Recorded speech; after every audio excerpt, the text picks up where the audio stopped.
एक राजा ने अपने राजकुमार को गुरुजी के पास पहुंचा ताकि वो उचित शिक्षा ले आए। गुरुजी जी तो बड़े अजीब थे। उन्होंने अपने शिष्य को कहा, यानी राजकुमार को कहा कि जाओ जंगल में जाओ और जितनी आवाज़ें सुन सकते हो वो सुन के आओ, सारी आवाज़ें सुन के आनी है। राजकुमार को बड़ा अजीब लगा। वो साल भर हो गया, उसने जितनी भी आवाज़ें थी वो लिख ली। जंगल में क्या क्या आवाज़ें होती हैं, चिड़ियों के चहचहाने की, बारिश के बरसने की, जंगल में झिंगुर की आवाज़, तरह तरह के जानवरों की आवाज़। वो बड़ा खुश हुआ। एक साल बाद आया, गुरुजी मैंने सारी आवाज़ें सुन ली।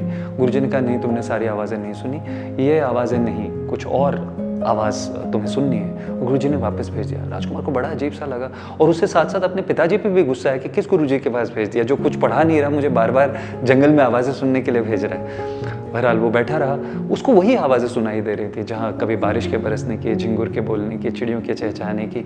और एक दिन जब वो आंख बंद करके बैठा हुआ था, उसको आवाज़ सुनाई दी और उसे लगा शायद यही वो आवाज़ है। वो दौड़ता हुआ गुरुजी के पास आया। गुरुजी ने पूछा, क्या आवाज़ सुनी? बोले, मैंने आवाज़ सुनी फूलों के खिलने की। मैंने आवाज़ सुनी जब सूर्य की किरणें धरती पे आती हैं, उनके उतरने की आवाज़ें। मैंने ये सारी आवाज़ें सुनी।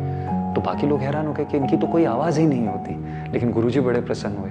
बोले, जब हम वो आवाज़ें सुनने लगते हैं जो बाकियों को नहीं सुनाई देती, तब हम राजा बनने के हकदार होती है ना। जब आप किसी से बात करते हैं और वो मुस्कुरा रहा है, लेकिन आप तक आवाज़ आ रही है उसके अनकहे दर्द की।